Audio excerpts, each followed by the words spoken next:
I'm Devlin Hose. I'm currently a rising fifth year at the University of Notre Dame, studying a Bachelor's of Architecture with a concentration in furniture design.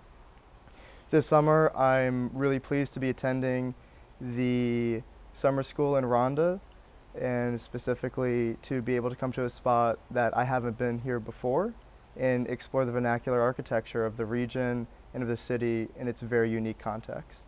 I think a big portion of what makes communities unique and sustainable is the relation to their specific context. And this is explored through food and language and music, and most dramatically in architecture.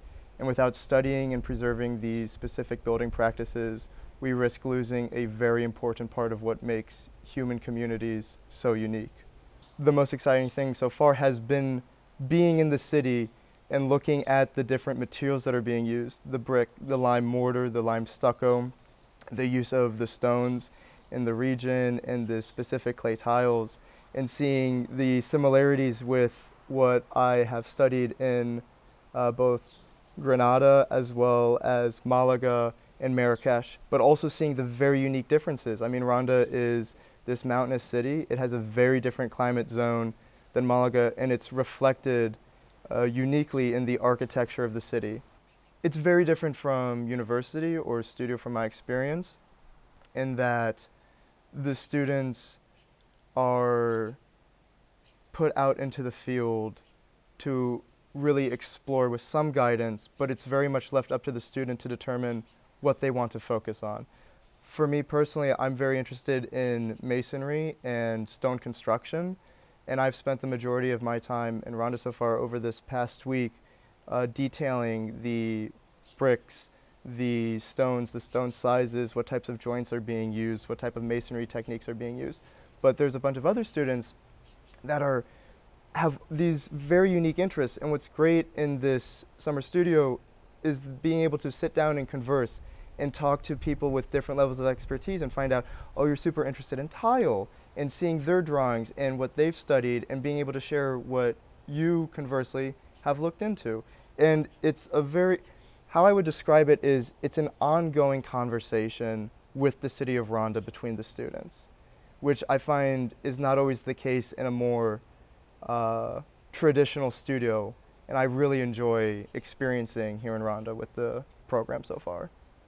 Hand drawing has been a large portion of architecture from way before it was even a study. I think it's a very intuitive method of understanding how things are built, and by hand drawing, you're getting into the mindset of the masons and craftsmen who built this city.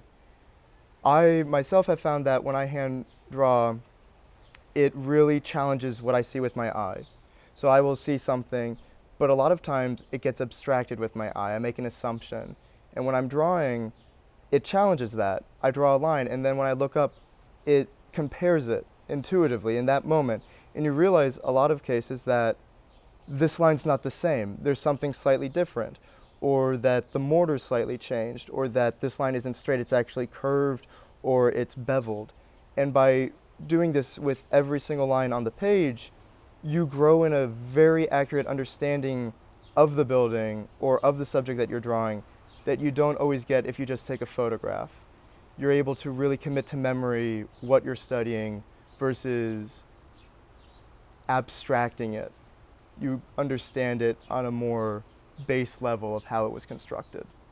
You can only design a space based off of how well you understand the context. And understanding the lineage of building practices that have led up to your specific context is extremely important. Understanding where did the influences you see in a building originate from. And the only way that you're going to understand that is going to the impetus, the areas and the locations where this building practice and style originated, and seeing it firsthand, and then understanding how it was integrated or adapted into the context that you've seen it. By going to the summer program in Ronda and participating in the Iberian Summer Program, I'm able to see architecture in its unique context and understand how that context influenced that architecture. Understanding the methodology behind this will allow me to understand and apply that methodology to my own situation, my own architecture when I'm back in the US. As architects, we have a responsibility to the community that we are interacting with and building for.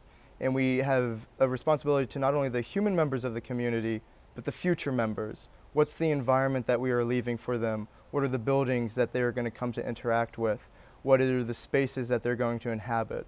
Architecture is the design of spaces that humans inhabit. That's very integral to it. So to me, the role of the architect is to design a space that serves not only the present viewer and inhabitant, but future inhabitants, and that serves the environment in a collaborative manner rather than an extractive or a parasitic way. In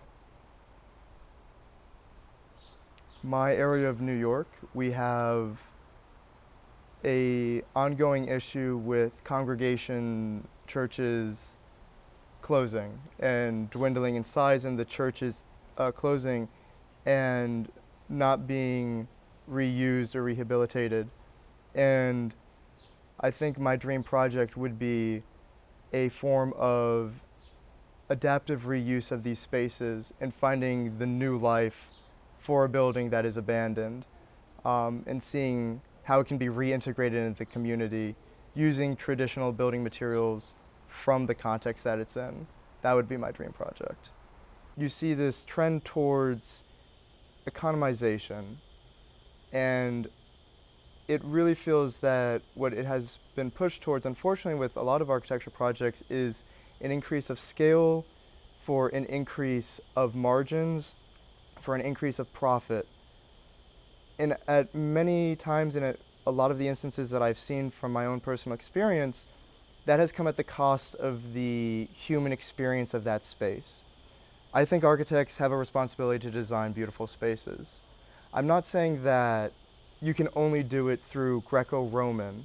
If anything, the Iberian program has taught me that that is the complete opposite, and that through each unique culture you're able to design these amazingly unique spaces that reflect the people that inhabit them. However, if you ignore this and you ignore that history, then you're doing a disservice to the community that you're building for. So you're able to do that through modern materials per se, but without an understanding of the culture that you're designing for, you're not going to be successful at building these spaces. So do I feel like I am standing alone in that thought process?